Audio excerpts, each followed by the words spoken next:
하나님 우리 아버지와 주 예수 그리스도로부터 은혜와 평강이 여러분들에게 함께하길 바랍니다. 아멘. 네, 여러분 한 주간 기도해 주셔서 감사합니다. 많이 회복되었고요.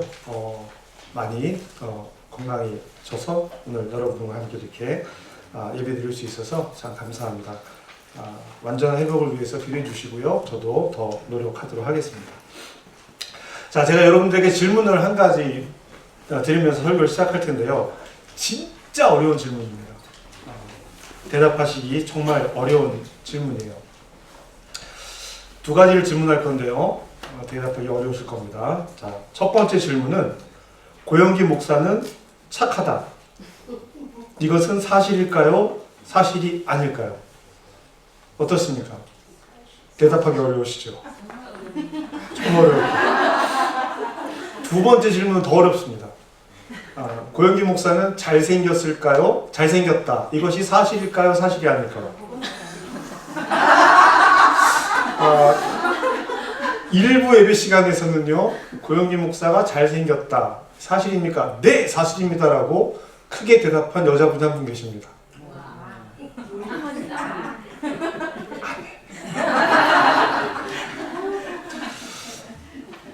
자, 그럼 제가 여러분에게 또 하나 질문을 드리겠어요. 이건 좀 쉬울 수도 있습니다. 자, 여러분, 이것은 핸드폰이다. 사실인가요? 사실이 아닌가요? 사실일까요? 네. 이것도 생각보다 쉽지 않습니다. 이게 핸드폰입니까? 라고 하면 다 네 하고 대답을 해야 되는데 뭔가 또 꿍꿍이가 있을 거야 라는 마음으로 핸디. 자, 이것은 핸디입니까? 아닙니까? 네, 첫 번째 제가 두 가지 질문을 드렸는데요. 제가 착하냐, 잘생겼냐, 이것은 핸드폰이냐, 뭐 이런 질문을 드렸습니다. 첫 번째 질문에 대한 대답은요, 주관적인 견해에 따라서 달라질 수 있습니다. 고영기 목사가 착하냐라는 질문은 저를 언제 만나느냐에 따라서 달라질 수도 있습니다. 제가 되게 무서울 때 만났으면 그 형은 착한 형이 아니야, 무서운 형이야 라고 이야기할 수도 있겠죠. 어떤 상황에서 만났는지, 어떤 때에 만났는지에 따라서 달라질 수 있겠더라라는 겁니다. 잘생겼다라는 질문도 마찬가지입니다. 누군가에게는 이것이 객관적으로 이러이러하기 때문에 잘생겼다, 이러이러하기 때문에 잘생기지 않았다라고 말할 수 없어요. 누군가에게는 잘생겨 보일 수도 있고, 누군가에게는 그것이 사실이 아닐 수도 있습니다. 또 어떤 때는 그렇게 보였다가 어떤 때는 그러지 않을 수도 있다는 이야기죠. 이것이 핸디입니까? 라고 질문한 것에 대해서는 훨씬 더 객관적일 수도 있겠다라고 생각할 수 있습니다. 그런데 이 질문도 주관적인 판단이 큽니다. 예를 들어서 기능적으로 전화가 되지 않는다면, 심을 꽂지 않아서 기능적으로 전화가 되지 않는다면, 그래서 집에서 인터넷을 연결해서, 와이파이를 연결해서 영화를 보고 유튜브를 보는 기계로 사용한다면 이것은 핸디일까요? 멀티미디어 기계일까요? 달라지죠. 눈으로 보이는 것과 상황이 설명되어졌을 때 내용이 달라질 수도 있다는 것입니다. 이런 것들을 따지기 시작하면 이 문제는 굉장히 복잡해집니다. 이렇듯 우리가 어떤 사실에 근거해서 어떤 판단을 내린다는 것이 쉬운 일은 아니다라는 겁니다. 그것이 사실이냐 사실이 아니냐를 판단하는 것이 쉬운 일이 아니라는 거예요. 제가 20여 년 전에 사실로 받아들였던 것들이 지금은 사실이 아닌 일들도 꽤 많이 있습니다. 달라져요. 그럼에도 불구하고 우리는 사실이냐 사실이 아니냐 이거를 굉장히 쉽게 판단할 수 있다라고 생각합니다. 그런 후에 내가 생각하고 있는, 내가 가지고 있는 생각의 끝으로 이건 사실이야 라고 생각한다면 그것을 전제로 이야기를 시작합니다. 그리고 그 사실을 전제로 상대방을 설득하려고 합니다. 사람과 사람 사이에 다툼이 일어나는 많은 이유는 설득하려 하기 때문일 것입니다. 저도 이전에는 설득을 위한 대화를 많이 했어요. 정말 밤새도록 앉아서 토론을 하면서 네가 옳으냐 내가 옳으냐 이거를 밤새도록 따져 물었던 적도 한두 번이 아닙니다. 신학교를 다니면서 거의 매일 날밤을 새웠다시피 해도 과언이 아니었을 거예요. 수업 시간에 들은 내용들을 듣고 와서 난 동의하지 않아. 난 동의해. 이러면서 밤새 토론했던 기억들도 있습니다. 그러나 지금은요. 설득하려 하지 않습니다. 설득하려 하지 않습니다.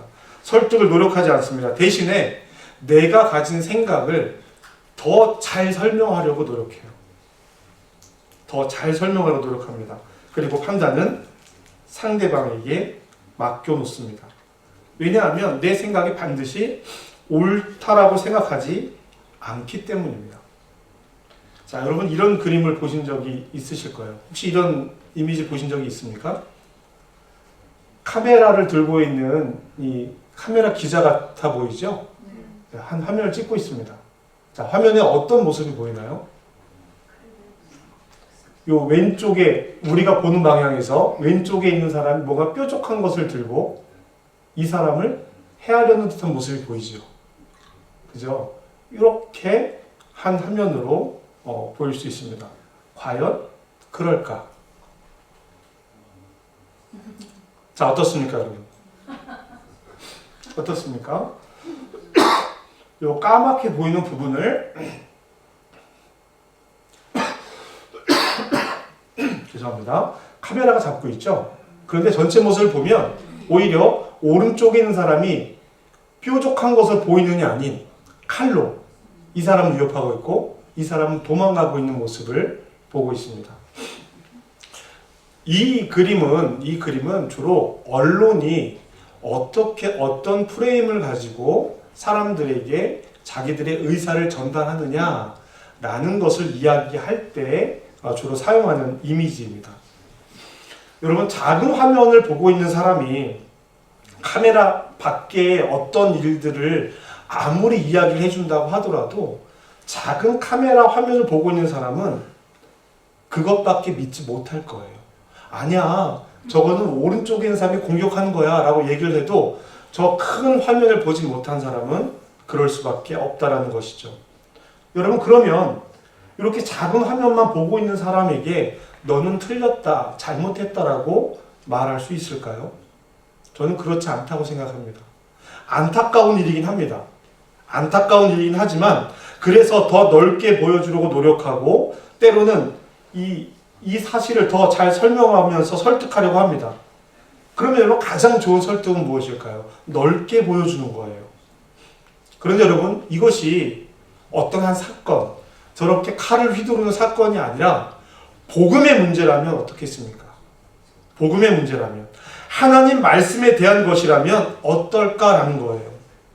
말씀을 좁게 읽었을 때, 문맥을 생각하지 않고 딱 그 문장만 요 화면 안에 있는 것을 보는 것처럼 이렇게 읽는다면 그 문장만 그렇게 읽었을 때 오는 위험들이 있더라라는 것입니다.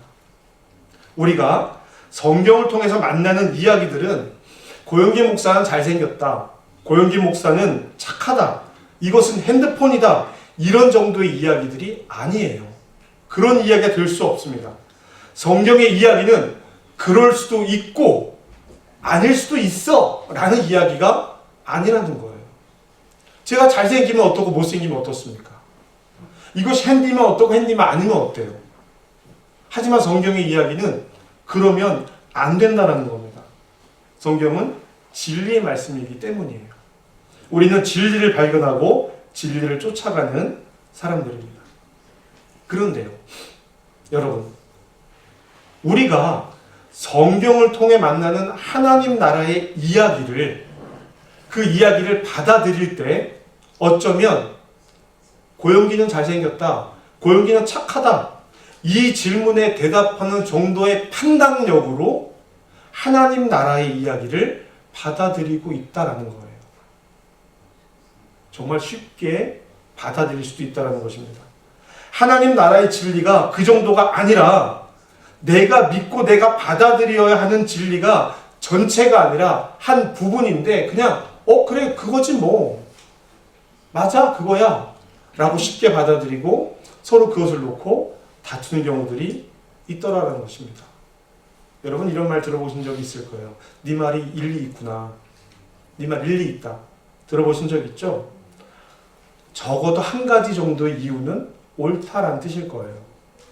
네 말이 요만큼은 타당해. 일리 있어. 이 반대되는 말이 어떤 말이죠? 말 같지도 않은 소리. 야, 네 말 같지도 않은 소리 하지 마. 이거는 말도 안 되는 소리라는 뜻이잖아요. 제가 여러분들과 만나고 싶은 복음의 이야기는 딱 한 가지입니다. 그러나 그 이야기는 우리에게 딱 한 가지 이야기가 될 수 없더라라는 거예요. 여기 한 40여 명이 앉아 있는데 40여 명이 느끼는 그 느낌이 다 다를 수도 있다라는 겁니다. 여러 일리들이 있는 복음, 저에게 그리고 여러분에게 신앙의 여정은 장님이 코끼리 만지는 것과 비슷하더라라는 것입니다. 자, 여러 장님들이 코끼리를 만지고 있습니다. 코끼리는 어떻게 생겼습니까? 네, 코끼리는 말캉말캉하니 길다랗게 생겼습니다. 누가 하는 이야기예요? 코를 만진 사람이 하는 이야기죠. 아, 코끼리는요 펄럭펄럭 하는 것이 무슨 보자기 같아요. 요거는 코끼리 어디 만진 사람이 하는 이야기입니까? 귀를 만진 사람이에요. 무슨 소리? 코끼리는 편편하니 그냥 절퍽절퍽한 게 그냥 어휴 그냥 이렇게 넓어 벽처럼 넓어 라고 말하는 사람이 있습니다. 누굽니까? 여기 만지는 사람이잖아요. 이 사람 뭐라고 얘기하겠어요? 말도 안 되는 소리 하지 마. 든든한 기둥같이 생겼어. 모두가 다 코끼리를 만지고 있습니다. 코끼리 아닌 것을 만지고 있는 사람이 없어요. 다 코끼리를 만집니다. 다 맞았다고 얘기할 수도 있고 다 틀렸다라고도 말할 수 있죠. 그런데 이들이 이 이야기를 점점 맞춰갈 수 있는 방법이 있습니다. 각자 만진 코끼리에 대해서 야 너는 어떤 코끼리를 만졌니? 라고 이야기를 나누기 시작하는 거예요.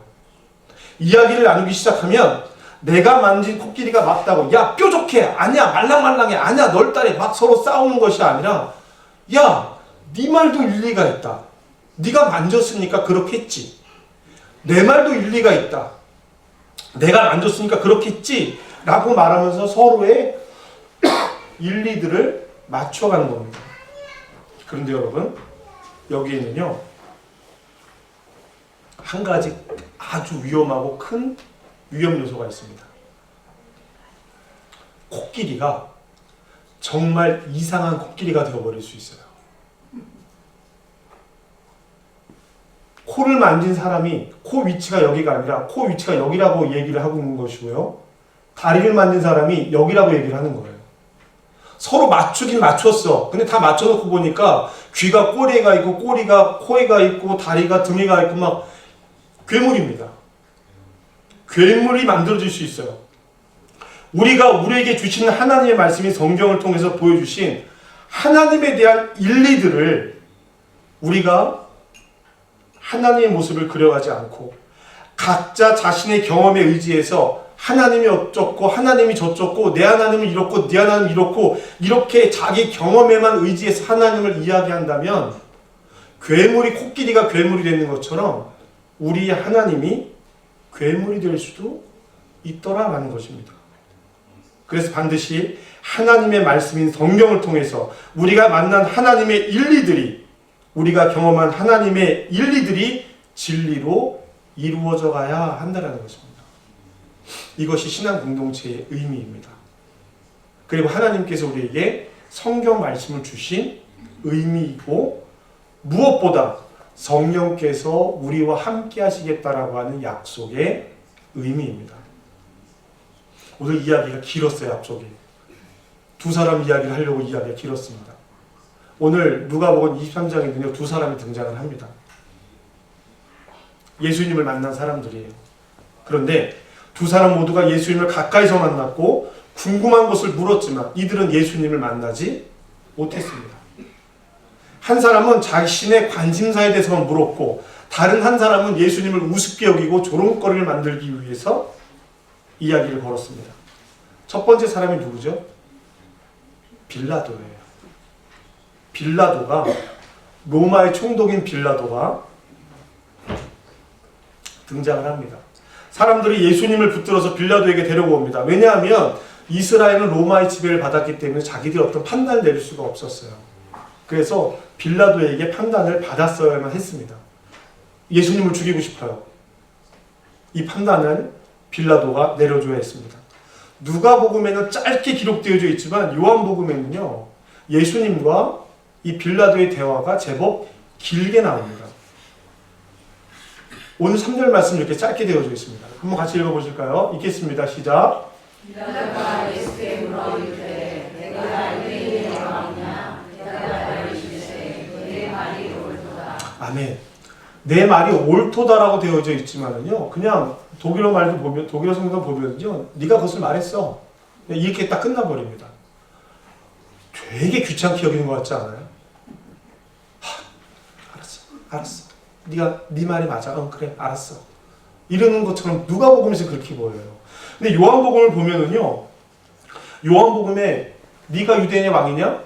라고 물으니까 예수님께서 네 생각이야? 아니면 네가 다른 사람들한테 들은 걸 얘기하는 거야? 네가 생각한 걸 얘기하는 거야? 뭐야? 이렇게 물어요. 예수님이 이상한 질문들을 하기 시작하십니다. 야, 그리고 생각해봐. 내가 유대인의 왕이냐라고 다른 사람들이 그렇게 얘기했다면 내가 여기 잡혀오는 걸 그 사람들이 그냥 돕겠냐? 이게 예수님과 빌라도와의 대화입니다. 그 사람들이 나를 가만히 돕겠냐라는 거예요. 빌라도의 질문, 즉 내가 왕이냐라는 질문에 그렇게 대답하시고, 나는 왕이 되기 위해서 이 땅에 태어났고 진리에 대해서 증언하기 위해서 이 땅에 왔어. 진리에 속한 사람들은 다 내 말을 알아들을 수 있어. 뭐가 진리인데? 그때부터 대답 안 하시는 거예요. 진리가 뭔데? 라고 물으니까 그때부터 대답을 안 하십니다. 누가복음은 저 한 절로 끝나요. 누가복음이나 요한복음이나 동일한 것은 내가 유대인의 왕이냐라는 질문에 맞다, 그렇다라고 예수님이 대답하셨다라는 것, 이것만 동일하고 많은 이야기들이 다릅니다. 하지만 빌라도는 예수님에게서 죄를 찾지 못했습니다. 더 정확하게 얘기하면 로마가 내릴 만한 벌을 줄 수 있는 죄를 찾지 못했다라는 것. 이때 사람들이 이야기합니다. 아니요, 빌라도 총독님, 이 사람이 갈릴리에서부터 갈릴리라고? 그럼 헤롯에게는 보내. 헤롯에게 보내라고 헤롯에게 보내는 거예요. 그래서 두 번째 만나는 사람이 헤롯 왕이 된 겁니다. 이 헤롯 왕은 예수님이 태어날 때 그 헤롯 왕의 손자예요. 갈릴리 지역을 다스리고 있던 분봉왕이라고 얘기하는 그 헤롯입니다. 바리새인들과 사두개인들과 예수님은 논쟁하셨어요. 그런데 빌라도의 질문에는 네 말이 옳다, 네가 말했다 라고 성의 없게만 대답을 하시는 것처럼 보입니다. 그런데요, 헤롯과의 대화에서는요, 더해요. 이렇게 대답하십니다. 같이 읽어보실까요? 시작.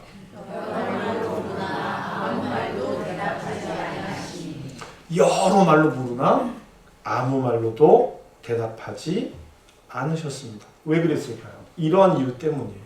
읽겠습니다. 시작.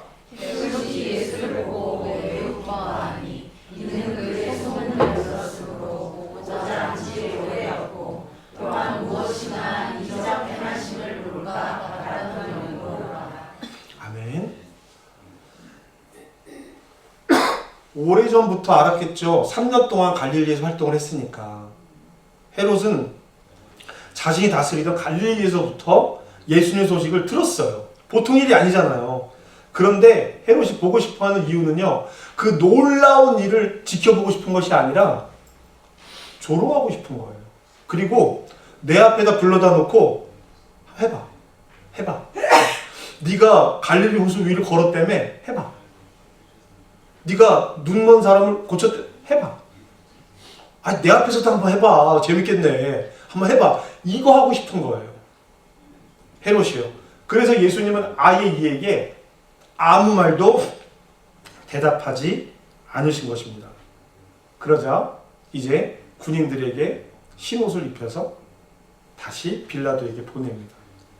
흰 옷, 빛난 옷을 입혔다라는 것은 흰 옷을 입혔다라는 뜻인데요. 내가 유대인의 왕이냐라는 질문을 동일하게 놀림거리로 하고 있는 것입니다.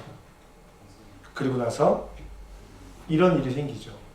오늘 마지막 절 말씀인데요. 함께 읽겠습니다. 시작. 헤롯과 빌라도가 전에는 원수였으나 당일에 서로 친구가 되니라. 아멘. 둘의 사이는 좋을 수가 없어요. 나쁜 사이가 맞습니다. 그런데 성경은 이날에서야 이 둘이 친구가 되었다라고 이야기를 하고 있습니다. 이 부분이 바로 이 이야기를 하고 있는 거예요. 헤롯이나 빌라도나 예수님을 자칭 유대인의 왕으로 비아냥거리고 있는 것입니다. 이것에 대해서 두 사람이 마음을 합쳐서 동의했다는 뜻이에요. 예수님의 본래 모습을 둘 다 멸시하는 것을 상징적으로 서로 친구가 되었다는 것으로 이야기합니다. 이 부분에서 둘이 의견 일치를 봐. 오늘부터 우린 친구야. 의견 일치 봤다라는 거예요. 친구라는 좋은 말이 이렇게 나쁘게도 사용될 수 있습니다. 사랑하는 성도 여러분, 어쩌면 이렇게 연이어서 두 만남이 나오는데 이 두 만남이 이렇게 의미 없는 만남일 수 있을까요? 그들은 그들의 입으로 유대인의 왕이라고 선언을 합니다. 이 사람을 그리스도라고 이야기하는 것을 듣습니다. 물론 그들이 말하지 않는다고 해서 예수님의 가치가 예수님이 메시아 되시고 예수님이 그리스도 되시는 것이 의미 없다는 것이 아니에요. 그들이 말하지 않아도 됩니다. 중요한 것은요, 같은 말인데 어떤 것은 의미 있는 말이 되는 것이고 어떤 말은 이렇게 비아냥과 놀림의 말이 되더라라는 것입니다. 그리고 하나님께서는 이 헤롯과 빌라도에게 친구가 된 이 사람들에게 어떠한 일리도 보이지 않으셨다라는 거예요. 대제사장과 서기관들은 빌라도에게도 헤롯에게도 예수님의 죽음만을 원했습니다. 예수의 죽음을 요청하는 고발하는 그 말로 이 사람이 그리스도라고 떠들고 다닙니다 라고 얘기하고 있는 거예요. 대제사장과 서기관들에게도 어떠한 일리도 그들도 발견하지 못했습니다.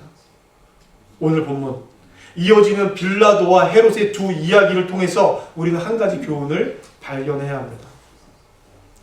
예수님의 말씀을 듣고 예수님과 동행하는 삶을 살면서 예수를 그리스도로 고백하는 사람들과 예수님을 죽이려고 하는 사람들이 둘 다 될 수 있다는 거예요. 똑같은 예수님의 말씀을 듣고도. 대제사장들과 서기관들도 바리새인들도 예수님을 따라다니면서 예수님이 무슨 얘기를 하는지 지켜보았습니다. 같은 이야기를 듣고 같은 질문에 대한 답을 들으면서도 전혀 다른 결론에 다다를 수도 있구나. 대제사장들과 서기관들처럼 말이죠. 그리고 빌라도와 헤롯도 마찬가지입니다.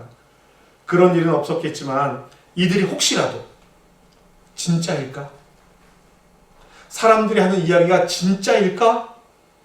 정말일까? 라고 하는 의도를 가지고 예수님과 대화를 나눴다면 이들의 삶은 전혀 다른 결과를 만났을 것입니다. 그러나 예수님은 이들에게 아무것도 대답하지 않으셨습니다. 사순절을 보내는 우리에게 이 이야기가 의미가 되어야 합니다. 우리는 그리스도인들이죠. 그리스도인입니다. 이미 예수를 그리스도로 고백하는 사람들이기 때문에 지금 이 자리에 함께 예배하고 있습니다. 우리의 삶의 방향은 예수님과 같은 방향입니다. 예수님께서 보이신 길을 따라 걸으며 예수님께서 말씀하신 진리의 한 부분을 경험하면서 그 길을 살아가고 따라가고 있습니다.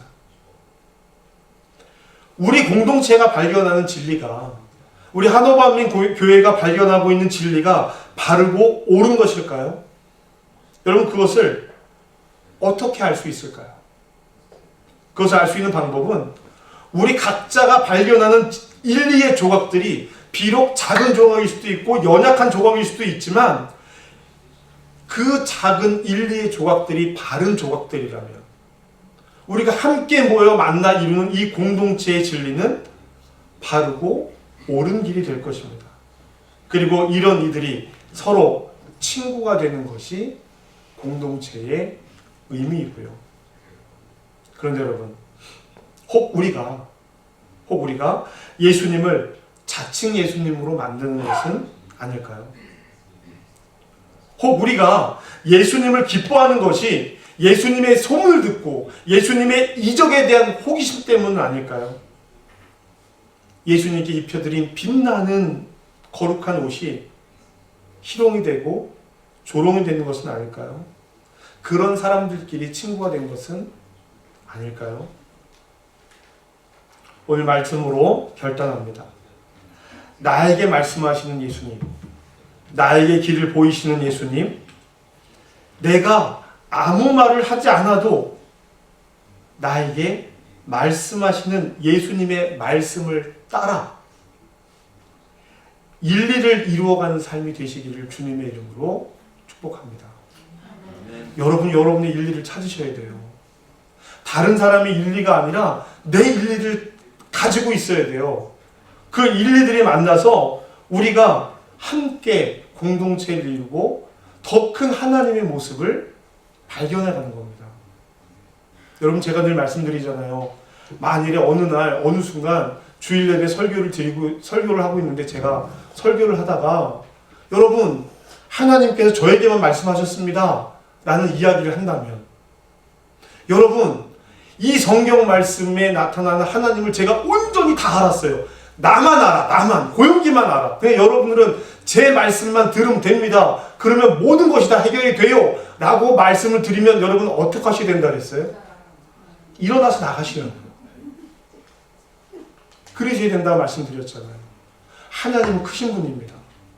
그 어떤 사람도 지난 2000년, 거의 2000년이 넘는 시간 동안 많은 사람들이 예수님에 대해서 이야기하고 하나님을 이야기해도요, 하나님의 일부분밖에 말하지 못하고 있는 거예요.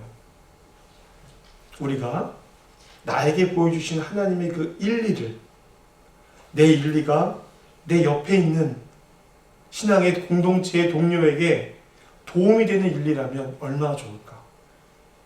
내 일리가 고집 피우고 우기고 억지 부리는 일리가 아니라, 아, 네 말도 일리가 있구나, 내 말도 그런 일리가 있구나 라는 이야기가 된다면 이 공동체가 얼마나 풍성해지겠습니까?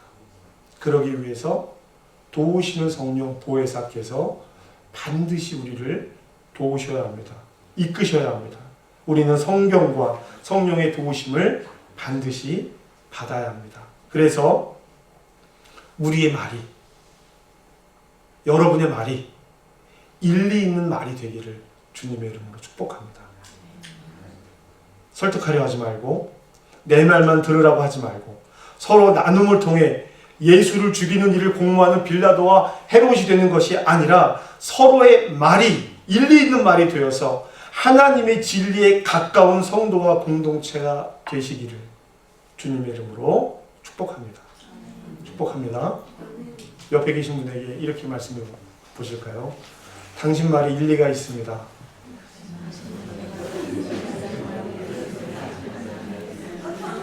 속으로 생각하셔야지. 뭔 얘기를 했길래 그러지? 아무 얘기도 안 했는데 아직. 우리 서로의 말이 일리 있는, 그래서 하나님을 향해 함께 나가는 저와 여러분들이 되길 바랍니다. 우리 이 시간 마음을 모은 찬양 함께 하시고 우리 결단하면서 기도했으면 좋겠어요. 나의 믿음 주께 있네. 찬양하겠습니다. 하나님, 우리는 진리 안에서 진리를 찾는 사람들입니다. 예수님을 그리스도로 고백하며 예수님께서 보이신 생명의 길을 걷는 사람들입니다. 그러나 우리는 연약하고 전부를 볼 수도 없고 알 수도 없는 부족한 하나님의 자녀들입니다. 그러나 하나님께서 예수님을 통해 우리에게 보이신 일리의 말씀들을 붙들고 감사하는 그리스도인으로 살고 있습니다. 성경을 통해 우리에게 더 많은 것을 보이시고 가르치시고 교훈하시고 책망하기를 원하시는 하나님, 우리의 일리가 점점 더 커지고 성숙할 수 있도록 성령께서 우리를 도와 주시옵소서.